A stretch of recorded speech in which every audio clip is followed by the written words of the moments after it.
നല്ലൊരു startup idea മൈൻഡിലുണ്ടല്ലേ? എന്താ ആദ്യം ചെയ്യാൻ പോകുന്നത്? വെബ്സൈറ്റും ആപ്പും ഉണ്ടാക്കാൻ പോവാണോ അതോ ഇൻവെസ്റ്ററിനെ പിച്ച് ചെയ്യാൻ പോവാണോ? 90% ഓഫ് സ്റ്റാർട്ടപ്പും പൊട്ടിപ്പോകുന്നത് അവരുടെ ഐഡിയ നല്ലതല്ലാത്തത് കൊണ്ടോ അല്ലെങ്കിൽ ഫണ്ട് ഇല്ലാത്തത് കൊണ്ടോ അല്ല, ഇതുപോലെ ആവശ്യമില്ലാത്ത കാര്യങ്ങൾക്ക് വേണ്ടി സമയവും പണവും പാഴാക്കുന്നത് കൊണ്ടാണ്. ഇന്ന് ഞാൻ ഈ വീഡിയോയിലൂടെ പറഞ്ഞു തരാൻ പോകുന്നത് ഒരു റിയൽ ഫൗണ്ടേഴ്സ് ബ്ലൂ പ്രിന്റ് ആണ്. നിങ്ങളുടെ മൈൻഡിലുള്ള ഒരു റോ ഐഡിയ എങ്ങനെ ചിലവ് കുറഞ്ഞ രീതിയിൽ ഒരു മിനിമം വയബിൾ പ്രോഡക്റ്റ് ആക്കി സ്മാർട്ടായി ലോഞ്ച് ചെയ്യാം എന്ന് നമുക്ക് ഈ വീഡിയോയിലൂടെ നോക്കാം. Hi, I am Arya Devi. Welcome back to my channel rise with Arya. ഇന്ന് മുതൽ ഞാൻ ഒരു പുതിയ സീരീസ് തുടങ്ങാണ്. ഈ സീരീസ് കംപ്ലീറ്റ് ആകുമ്പോഴേക്കും നിങ്ങളുടെ മൈൻഡിലുള്ള ഒരു raw startup idea real world success story ആക്കാനുള്ള എല്ലാ നോളജും ഞാൻ കവർ ചെയ്തിട്ടുണ്ടാവും. ഇന്നത്തെ ഈ എപ്പിസോഡിലൂടെ എങ്ങനെ ഒരു സ്റ്റാർട്ടപ്പ് ഐഡിയ ഫൈൻഡ് ചെയ്യാമെന്നും അത് അധികം മണി ബേൺ ചെയ്യാതെ ഒരു മിനിമം വയബിൾ പ്രോഡക്റ്റ് ആക്കി ലോഞ്ച് ചെയ്യാമെന്നും ഞാൻ നിങ്ങൾക്ക് വ്യക്തമായി പറഞ്ഞുതരാം. ഈ വീഡിയോ കുറച്ച് ലെങ്തി ആയിരിക്കും, എങ്കിലും stick around till the end. Before we dive into the topic, എത്ര പേർക്ക് ബിസിനസ്സും സ്റ്റാർട്ടപ്പും തമ്മിലുള്ള വ്യത്യാസം അറിയാം? പലരും ബിസിനസ് തുടങ്ങിയിട്ട് സ്റ്റാർട്ടപ്പ് ആണ് ചെയ്യുന്നത് എന്ന് പറഞ്ഞു കേൾക്കാറുണ്ട്. ഇന്ന് നമുക്ക് ആ ടോപ്പിക്കിൽ ഒരു ക്ലാരിറ്റി ഉണ്ടാക്കാം. എല്ലാ സ്റ്റാർട്ടപ്പും ഒരു ബിസിനസ് ആണ്, എന്നാൽ എല്ലാ ബിസിനസ്സും ഒരു സ്റ്റാർട്ടപ്പ് അല്ല. അപ്പൊ എന്താണ് തമ്മിലുള്ള വ്യത്യാസം? ബിസിനസ് എന്ന് പറയുന്നത് മാർക്കറ്റിൽ ഓൾറെഡി സക്സസ് ആയിട്ടുള്ള ഒരു മോഡൽ റെപ്ലിക്കേറ്റ് ചെയ്യുന്നതായിരിക്കും. ഫോർ എക്സാമ്പിൾ ടെക്സ്റ്റൈൽസ്, റെസ്റ്റോറന്റ്, ഇതൊക്കെ ഒരു ബിസിനസിന് എക്സാമ്പിൾ ആണ്. എന്നാൽ സ്റ്റാർട്ടപ്പ് എന്ന് പറയുന്നത് മാർക്കറ്റിലുള്ള ഒരു പ്രോബ്ലത്തിന് ഇന്നോവേറ്റീവായ ഒരു സൊല്യൂഷനിലൂടെ ടെക്നോളജിയുടെ ഹെൽപ്പോടുകൂടി ഹൈലി സ്കെയിലബിൾ ആയിട്ടുള്ള ഒരു മോഡൽ ബിൽഡ് ചെയ്യുന്നതാണ് സ്റ്റാർട്ടപ്പ്. സ്റ്റാർട്ടപ്പിന്റെ കുറച്ച് പെക്യൂലിയാരിറ്റീസ് ഞാൻ പറഞ്ഞുതരാം. നമ്പർ 1, സ്റ്റാർട്ടപ്പിന് ഒരു എന്റർപ്രണർഷിപ്പ് മൈൻഡ് സെറ്റ് ആയിരിക്കും. അതായത് തിങ്കിങ് ബിഗ്. ആ ഇന്നോവേറ്റീവ് സൊല്യൂഷനിലൂടെ ആ പ്രോബ്ലം സോൾവ് ചെയ്യുന്നത് വഴി അവർ എയിം ചെയ്യുന്നത് ഒരു ഹ്യൂജ് സക്സസ് ആയിരിക്കും. പോയിന്റ് നമ്പർ 2, സ്റ്റാർട്ടപ്പ് എന്ന് പറയുന്നത് ഓൾറെഡി എക്സിസ്റ്റിംഗ് ആയിട്ടുള്ള ഒരു പ്രോബ്ലത്തിന് ഒരു ഇന്നോവേറ്റീവ് ഐഡിയയിലൂടെ ഒരു സൊല്യൂഷൻ കണ്ടുപിടിക്കുന്നതാണ്. ഇപ്പൊ സപ്പോസ് ഓല, ഊബർ പോലത്തെ സ്റ്റാർട്ടപ്പ് എടുത്തു കഴിഞ്ഞാൽ ഡിസ്ട്രോട്ടഡ് ആയിട്ട് കടന്നിരുന്ന ടാക്സി സർവീസിനെ അവരൊരു ടെക്നോളജിയുടെ ഹെൽപ്പോടുകൂടി അലൈൻ ചെയ്തിരിക്കുകയാണ് ചെയ്യുന്നത്. Point number 3, usage of technology and data. സ്റ്റാർട്ടപ്പില് ഒരു ടെക്നോളജി യൂസ് ചെയ്തിട്ടുണ്ടാവും. അതുപോലെ ഫ്രം വെരി ബിഗിനിങ് അവരുടെ എല്ലാ ഡിസിഷൻസും ഡേറ്റ ഡ്രിവൺ ആയിരിക്കും. Point number 4, startups are not profit centric. ഒരു ബിസിനസ് ഡേ 1 മുതൽ പ്രോഫിറ്റ് ആയിരിക്കും എയിം ചെയ്യുന്നത്, എന്നാൽ സ്റ്റാർട്ടപ്പ് ഗ്രോത്ത് ആണ് എയിം ചെയ്യുന്നത്. പല സ്റ്റാർട്ടപ്പുകളും തുടക്കത്തിൽ ലോസിലായിരിക്കും പോയിക്കൊണ്ടിരിക്കുന്നത്, എന്നാൽ അവര് ആ ഒരു പ്രോഫിറ്റ് അച്ചീവ് ചെയ്ത് കഴിഞ്ഞാൽ പിന്നീടുള്ള ഗ്രോത്ത് എക്സ്പോണൻഷ്യൽ ആയിരിക്കും. എന്നാൽ ബിസിനസ്സിൽ നിന്ന് കിട്ടുന്ന പ്രോഫിറ്റ് ഒരു സ്റ്റഡി ഗ്രോത്ത് മാത്രമേ എക്സ്പെക്ട് ചെയ്യാൻ പറ്റൂ. അതാണ് ബിസിനസ്സും സ്റ്റാർട്ടപ്പും തമ്മിലുള്ള വ്യത്യാസം. സ്റ്റാർട്ടപ്പ് ഓരോ സ്റ്റേജിലും ഫണ്ട് റേസ് ചെയ്തുകൊണ്ടേയിരിക്കും. സ്റ്റാർട്ടപ്പിൽ ഫണ്ട് ചെയ്യാൻ ഏഞ്ചൽ ഇൻവെസ്റ്റേഴ്സും വെഞ്ചർ ക്യാപിറ്റൽസും ഒക്കെ ഉണ്ട്. ഇവർ ഈ സ്റ്റാർട്ടപ്പിൽ ഇൻവെസ്റ്റ് ചെയ്യുന്നത് സ്റ്റാർട്ടപ്പിന്റെ സ്കെയിലബിലിറ്റിയും അതുപോലെ ഫ്യൂച്ചറിൽ വരാൻ പോകുന്ന ആ എക്സ്പോണൻഷ്യൽ ഗ്രോത്തും മുന്നിൽ കണ്ടിട്ടായിരിക്കും. പോയിന്റ് നമ്പർ 6, സ്റ്റാർട്ടപ്പിന് ഒരു എക്സിറ്റ് സ്ട്രാറ്റജി ഉണ്ടായിരിക്കും. ഇപ്പൊ ബിസിനസ് ബിൽഡ് ചെയ്യുന്നത് അവരുടെ ഒരു ഫാമിലി ലെഗസി ആയിട്ട് നെക്സ്റ്റ് ജനറേഷന് കൈമാറാൻ വേണ്ടിയിട്ടായിരിക്കും ബിസിനസ് ബിൽഡ് ചെയ്യുക. എന്നാൽ സ്റ്റാർട്ടപ്പ് അങ്ങനെയല്ല. അവർക്ക് തുടക്കത്തിലെ ഒരു എക്സിറ്റ് സ്ട്രാറ്റജി ഉണ്ടായിരിക്കും. അത് ചിലപ്പോൾ IPOയിൽ ലിസ്റ്റ് ചെയ്യുന്നതായിരിക്കാം, അല്ലെങ്കിൽ വലിയ കമ്പനി ഹ്യൂജ് വാലിഡേഷനിൽ അക്വയർ ചെയ്യുന്നതായിരിക്കാം, അല്ലെങ്കിൽ മറ്റു കമ്പനികളായിട്ട് മെർജ് ചെയ്യുന്നതായിരിക്കാം. ഇതൊക്കെ നോക്കിയിട്ടാണ് ഇൻവെസ്റ്റേഴ്സ് ഇൻവെസ്റ്റ് ചെയ്യുന്നത്. ഇതൊക്കെ ആണെങ്കിലും സ്റ്റാർട്ടപ്പിന്റെ ഫെയിലിയർ റേറ്റ് 90% മുകളിലാണ്.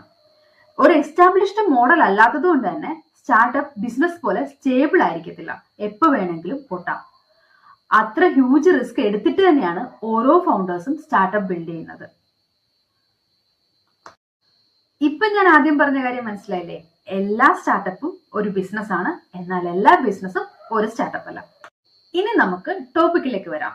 Chapter number 1, how to find a startup idea. എങ്ങനെ ഒരു സ്റ്റാർട്ടപ്പ് ഐഡിയ ഫൈൻഡ് ചെയ്യാം എന്ന് നോക്കാം. എല്ലാ സ്റ്റാർട്ടപ്പും തുടങ്ങേണ്ടതും മാർക്കറ്റിൽ ഒരു ലാർജ് പോപ്പുലേഷനെ അഫക്ട് ചെയ്യുന്ന ഒരു പ്രോബ്ലം സോൾവ് ചെയ്തുകൊണ്ടായിരിക്കണം. എന്നാൽ പല ഫൗണ്ടേഴ്സും വരുന്ന ഒരു മിസ്റ്റേക്ക് എന്താന്ന് വെച്ചാൽ അവരൊന്നെങ്കിൽ സോൾവ് ചെയ്യുന്ന പ്രോബ്ലം റോങ് ആയിരിക്കും, അല്ലെങ്കിൽ അവർ മാർക്കറ്റിലെ ഒരു ചെറിയ പോപ്പുലേഷന് വേണ്ടിയിട്ടുള്ള സൊല്യൂഷൻ ആയിരിക്കും കണ്ടുപിടിക്കുക. So how to find a startup idea? Look the world around U.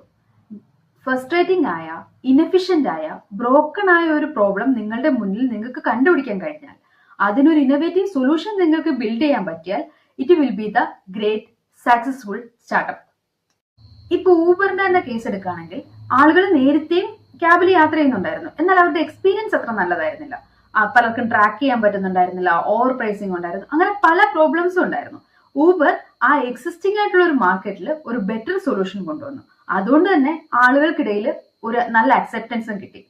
അപ്പോ ഐഡിയ ഓൾറെഡി മാർക്കറ്റിൽ എക്സിസ്റ്റിംഗ് ആണ്, അത് നമ്മൾ കണ്ടുപിടിക്കേണ്ട കാര്യമുള്ളൂ.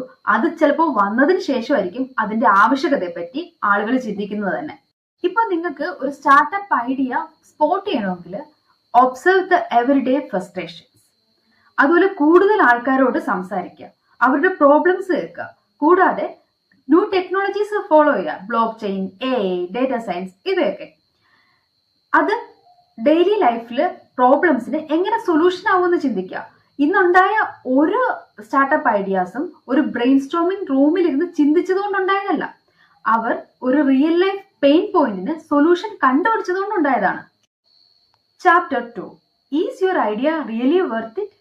ഒരു സ്റ്റാർട്ടപ്പ് ഐഡിയ കിട്ടിക്കഴിഞ്ഞാൽ ഉടനെ തന്നെ അത് ബിൽഡ് ചെയ്യാൻ നിൽക്കരുത്. First validate it.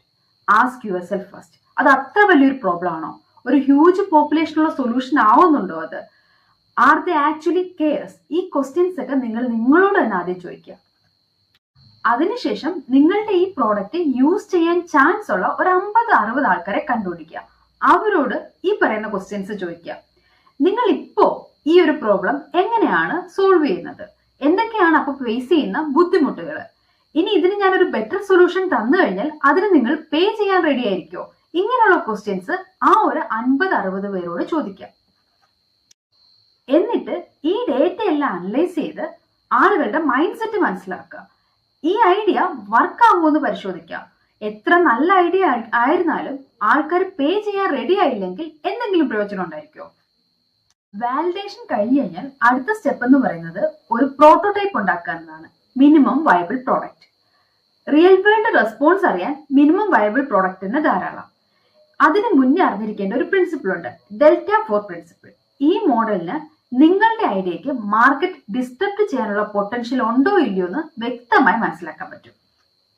Chapter 3, the delta framework four disruption. ഈ ഐഡിയ ഇംപ്ലിമെന്റ് ചെയ്തത് ക്രെഡിന്റെ ഫൗണ്ടർ ആയിട്ടുള്ള കുണാൽ ഷെയാണ്. അദ്ദേഹം പറയുന്നത് ഒരു പുതിയ പ്രോഡക്റ്റിന് മാർക്കറ്റ് ഡിസ്ട്രപ്റ്റ് ചെയ്യണമെങ്കിൽ ഓൾറെഡി എക്സിസ്റ്റിംഗ് ആയിട്ടുള്ള ഐഡിയനേക്കാൾ 4 പോയിന്റ് മിനിമം കൂടുതലായിരിക്കണം എന്നാണ്.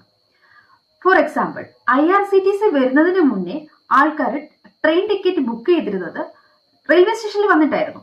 ഇന്ന് വീട്ടിലിരുന്നുകൊണ്ട് തന്നെ ബുക്ക് ചെയ്യാം. അപ്പോ ഓൾഡ് സിസ്റ്റത്തിന്, അതായത് IRCTC വരുന്നതിന് മുന്നേ ഉള്ള സിസ്റ്റത്തിന് 10ൽ 2 പോയിന്റ്സ് കൊടുക്കാമെങ്കിൽ IRCTCക്ക് 9 പോയിന്റ്സ് കൊടുക്കാൻ പറ്റും. അപ്പൊ അത് തമ്മിലുള്ള ഡിഫറൻസ് എന്ന് പറയുന്നത് 7 ആണ്. അതാണ് ഡെൽറ്റ 4 വാല്യൂ. ഡെൽറ്റ 4 വാല്യൂ 4നേക്കാൾ കൂടുതലാണ്. 7 ആണല്ലോ, അപ്പൊ 4നേക്കാൾ കൂടുതലാണ്. അതുകൊണ്ട് തന്നെയാണ് IRCTCക്ക് ആ മാർക്കറ്റ് ഡിസ്ട്രപ്റ്റ് ചെയ്യാൻ പറ്റിയത്. എക്സാമ്പിൾസ് പറയുകയാണെങ്കിൽ Uber easier cab service, WhatsApp global messaging, Google map instant navigation, ഇതൊന്നും ഇല്ലാത്തൊരു കാലത്തെ പറ്റി ഇനി നിങ്ങൾക്ക് ചിന്തിക്കാൻ പോലും പറ്റുമോ? അപ്പോൾ നിങ്ങളുടെ സ്റ്റാർട്ടപ്പ് ഐഡിയയുടെ ഡെൽറ്റ 4 വാല്യൂ കണ്ടുപിടിക്കുമ്പോൾ അത് 4നേക്കാൾ കുറവാണെങ്കിൽ അത് മാർക്കറ്റിൽ ഒരു ചെറിയ ഇമ്പാക്റ്റ് മാത്രമേ ഉണ്ടാക്കാൻ ചാൻസ് ഉള്ളൂ. അതുകൊണ്ട് ആ പ്രോഡക്റ്റ് ആൾക്കാർ യൂസ് ചെയ്യണം എന്ന് ഒരു നിർബന്ധമില്ല. അവർ എക്സിസ്റ്റിംഗ് ആയിട്ടുള്ള സൊല്യൂഷൻ തന്നെ ആയിരിക്കും കണ്ടിന്യൂ ചെയ്യുക. 4ൽ കൂടുതലാണെങ്കിൽ മാത്രമാണ് അതിന് മാർക്കറ്റ് ഡിസ്ട്രപ്റ്റ് ചെയ്യാനുള്ള ഒരു പൊട്ടൻഷ്യൽ ഉണ്ടാവുള്ളൂ. Chapter 4, no your customer or target group and persona. നിങ്ങളുടെ സ്റ്റാർട്ടപ്പ് ഐഡിയ ഫൈൻഡ് ഔട്ട് ചെയ്തു, വാലിഡേഷൻ കഴിഞ്ഞു, ഡെൽറ്റ 4ന്റെ വാല്യൂവും ഹൈ ആണ്. ഇനി നിങ്ങൾ ചോദിക്കേണ്ട ക്വസ്റ്റ്യൻ, ആർക്ക് വേണ്ടിയാണ് ഞാൻ ഈ പ്രോഡക്റ്റ് ഉണ്ടാക്കുന്നത്? ആരാണ് എന്റെ customer? Every startup starts small. Uber ആദ്യത്തെ ദിവസം തന്നെ എല്ലാരെയും സെർവ് ചെയ്തില്ല. FB ഉണ്ടാക്കുന്നത് ഹാർഡ്വെയറിലെ കുറച്ച് സ്റ്റുഡൻസിന് വേണ്ടി മാത്രമാണ്. അതുപോലെ എല്ലാ സ്റ്റാർട്ടപ്പും തുടങ്ങുന്നത് ഒരു ചെറിയ ടാർഗറ്റഡ് ഗ്രൂപ്പിൽ നിന്നാണ്. ഇനി നിങ്ങളുടെ ജോലി എന്ന് പറയുന്നത് ഫസ്റ്റ് 100 ട്രൂ ഫാൻസിനെ കണ്ടുപിടിക്കുക എന്നുള്ളതാണ്. അവർക്ക് ഈ പ്രോഡക്റ്റ് വളരെ അത്യാവശ്യമായിരിക്കണം. നമ്മളുടെ സൊല്യൂഷൻ അവര് ഇഷ്ടപ്പെടുകയും വേണം. കൂടാതെ അവര് നമ്മളുടെ ഈ പ്രോഡക്റ്റിനെ പറ്റി മറ്റുള്ളവരോട് സംസാരിക്കണം. ഫസ്റ്റ് 100 കസ്റ്റമേഴ്സ് നമുക്ക് വേണ്ടി ഫ്രീ പ്രൊമോഷൻ ചെയ്തു തരണം. അങ്ങനെ അവർ ചെയ്യണമെങ്കിൽ നമ്മളുടെ പ്രോഡക്റ്റ് അത്ര വൃത്തിയായിരിക്കണം. അപ്പോൾ നിങ്ങളുടെ ടാർഗറ്റഡ് കസ്റ്റമേഴ്സിനെ കണ്ടുപിടിക്കണമെങ്കിൽ ഫസ്റ്റ് ഒരു കസ്റ്റമർ പെർസോണ ക്രിയേറ്റ് ചെയ്യണം. നിങ്ങളുടെ ഈ പ്രോഡക്റ്റ് യൂസ് ചെയ്യുന്ന ആൾക്കാർ എങ്ങനെയുള്ളവരായിരിക്കണം എന്ന് ചിന്തിക്കുക. ഫോർ എക്സാമ്പിൾ, ഇമാജിൻ നിങ്ങളിപ്പോൾ ഒരു ഓൺലൈൻ ഡേറ്റിംഗ് ആപ്പ് ബിൽഡ് ചെയ്യാൻ പോവാണ്. അങ്ങനെയാണെങ്കിൽ നിങ്ങളുടെ ഫസ്റ്റ് കസ്റ്റമർ പെർസോണ ഇങ്ങനെയാവാം: Riya, age 26, working in Bangalore, single, she wants to control, who talks to online. അതുപോലെ ഓരോ പുതിയ ഫീച്ചേഴ്സ് ബിൽഡ് ചെയ്യുമ്പോഴും നമ്മളുടെ ഈ കസ്റ്റമർ പെർസോണയിലുള്ള കസ്റ്റമേഴ്സിന് അത് ഹെൽപ്ഫുൾ ആവുന്നുണ്ടോ എന്ന് ചിന്തിക്കണം. Chapter 5, how big your market. Let's talk about numbers. Market potential ഇല്ലാതെ ഒരു സ്റ്റാർട്ടപ്പും ബിൽഡ് ചെയ്യാൻ നിൽക്കരുത്. അത് റിവർ ഇല്ലാത്തടത്ത് ഡാം വഴി കണക്കായി പോകും. ടാം, സാം, സോം എന്ന് കേട്ടിട്ടുണ്ടോ? ആരുടെയും പേരൊന്നും അല്ല കേട്ടോ. ടാം എന്ന് പറഞ്ഞാല് ടോട്ടൽ അഡ്രസബിൾ മാർക്കറ്റ്. നിങ്ങളുടെ ഈ പ്രോഡക്റ്റ് വാങ്ങാൻ പറ്റുന്ന ഈ ലോകത്തുള്ള എല്ലാവരുമാണ് TAM. SAM, serviceable available market. നിങ്ങൾക്ക് ഇപ്പോൾ റീച്ച് ഔട്ട് ചെയ്യാൻ പറ്റുന്ന മാർക്കറ്റ്, അതാണ് SAM. SOM, service obtainable market. നിങ്ങൾക്ക് നിങ്ങളുടെ ഫസ്റ്റ് കസ്റ്റമർ ആക്കാൻ പറ്റുന്ന ആളുകൾ. ഫോർ എക്സാമ്പിൾ, വയറുവേദനയ്ക്ക് കണ്ടുപിടിച്ച ഒരു ആയുർവേദ മരുന്നാണ് നിങ്ങളുടെ പ്രോഡക്റ്റ് എങ്കിൽ ഈ ലോകത്തുള്ള വയറുവേദന ഉള്ളവരെല്ലാവരും ആയിരിക്കും നിങ്ങളുടെ ടാം. എന്നാൽ സാം എന്ന് പറയുന്നത് വയറുവേദനയുള്ള ആയുർവേദം പ്രിഫർ ചെയ്യുന്നവരായിരിക്കും. അതുപോലെ സോം എന്ന് പറയുന്നത് വയറുവേദനയുള്ള ആയുർവേദം പ്രിഫർ ചെയ്യുന്ന നിങ്ങളുടെ അടുത്ത് വന്ന് ഈ പ്രോഡക്റ്റ് വാങ്ങാൻ പറ്റുന്ന ആളുകളായിരിക്കും. പല ഫൗണ്ടേഴ്സും പറയുന്നത് നമ്മൾ കേൾക്കാറുണ്ട്, ഒരു ഹ്യൂജ് മാർക്കറ്റിന്റെ 1% ക്യാപ്ചർ ചെയ്താൽ മതിയായിരിക്കും. അതൊരു ലേസി മാക്സ് ആണ്. Don't guess, justify. ആരൊക്കെയാണ് എൻ്റെ കസ്റ്റമർ, അവരെവിടെയാണ് ജീവിക്കുന്നത്, എൻ്റെ കോമ്പറ്റേറ്റേഴ്സിന്റെ മുകളിൽ അവരെന്തുകൊണ്ട് എൻ്റെ പ്രോഡക്റ്റ് വാങ്ങണം തുടങ്ങിയ എല്ലാ ക്വസ്റ്റ്യൻസും നമ്മൾ ചോദിച്ചിട്ടുണ്ടായിരിക്കണം. അല്ലാതെ നമ്മൾ ഓവർ എസ്റ്റിമേറ്റ് ചെയ്താൽ ആ ഒരു ഓവർ കോൺഫിഡൻസിൽ ഉണ്ടാക്കാൻ പോകുന്ന നഷ്ടവും ചെറുതായിരിക്കത്തില്ല. Think big but plan small. That the real strategy. Chapter 6, build your MVP, minimum viable product. ഇത്രയും കാര്യങ്ങൾ ചെയ്തു കഴിഞ്ഞാൽ ഇനി ഒരു MVP ഉണ്ടാക്കാം. MVP എന്ന് പറയുന്നത് നിങ്ങളുടെ ഈ ഒരു ഐഡിയ മാർക്കറ്റിൽ സക്സസ് ആവോ ഇല്ലയോ എന്നറിയാൻ പറ്റുന്ന സിംപ്ലസ്റ്റ് ആൻഡ് ഫാസ്റ്റസ്റ്റ് സൊല്യൂഷൻ ആണ്. നിങ്ങൾ ഒരു MVP ഉണ്ടാക്കാൻ മാസങ്ങളോ ലക്ഷങ്ങളോ ചെലവാക്കുന്നുണ്ടെങ്കിൽ അതൊരിക്കലും MVP അല്ല. ഓല സ്റ്റാർട്ട് ചെയ്തത് ഒരു ഫോൺ നമ്പറിൽ നിന്നാണ്. ഫൗണ്ടർ ഡയറക്റ്റ്ലി ആയിരുന്നു കസ്റ്റമറിനെ ഡീൽ ചെയ്തുകൊണ്ടിരുന്നത്. അതുപോലെ ഡ്രൈവേഴ്സിനെ മാനുവലി അസൈൻ ചെയ്യുമായിരുന്നു. ആദ്യം തന്നെ ആപ്പും ഡാഷ്ബോർഡും ഒന്നും ഉണ്ടാക്കാൻ നിൽക്കരുത്. കുറച്ച് ആളുകളിലേക്ക് എത്രയും വേഗം നിങ്ങളുടെ പ്രോഡക്റ്റ് എത്തിക്കാൻ നോക്കുക. അവിടുന്ന് കിട്ടുന്ന ഫീഡ്ബാക്സ് ആയിരിക്കും നിങ്ങളുടെ സ്റ്റാർട്ടപ്പിന്റെ fuel. Chapter 7, your first launch, go to market strategy. അങ്ങനെ നമ്മൾ ഐഡിയ വാലിഡേറ്റ് ചെയ്തു, MVP ഉണ്ടാക്കി. ഇനി അടുത്ത ചലഞ്ച് എന്ന് പറയുന്നത് ഇതെങ്ങനെ കോസ്റ്റ് എഫക്റ്റീവായി കസ്റ്റമേഴ്സിൽ എത്തിക്കാം എന്നുള്ളതാണ്. Use this 3C check list. First C, channel. നമ്മൾ ഏത് ചാനലിലൂടെ അപ്രോച്ച് ചെയ്ത് നമ്മുടെ കസ്റ്റമേഴ്സിനെ പെട്ടെന്ന് റീച്ച് ചെയ്യാൻ പറ്റും. ഓൺലൈൻ പരസ്യങ്ങളാണോ അതോ വാട്സപ്പ് മെസ്സേജിംഗ് ആണോ, ഏത് ചാനലാണ് ബെറ്റർ എന്ന് നമ്മൾ ഫൈൻഡ് ഔട്ട് ചെയ്യാം. C, content. നമ്മൾ ഏത് തരത്തിലുള്ള മെസ്സേജ് അയച്ചാലാണ് അവർ അട്രാക്റ്റഡ് ആവുക. Third C, consistency. നമ്മൾ എത്ര ദിവസം ഇടവിട്ട് ഇവരെ ഫോളോ അപ്പ് ചെയ്യണം. Your first 100 customers are your gold mine insights. അവരെ കോ ഫൗണ്ടേഴ്സിനെ പോലെ വേണം ട്രീറ്റ് ചെയ്യാൻ. കാരണം അവരുടെ ഫീഡ്ബാക്സ് ആണ് നിങ്ങളുടെ സ്റ്റാർട്ടപ്പിനെ ഡേ ബൈ ഡേ ഇംപ്രൂവ് ചെയ്യാൻ പോകുന്നത്. ഇതാണ് നിങ്ങളുടെ founders blueprint. First find your startup idea, then validate it, then build your MVP, അത് കഴിഞ്ഞ് ഗോ ടു മാർക്കറ്റ് സ്ട്രാറ്റജി.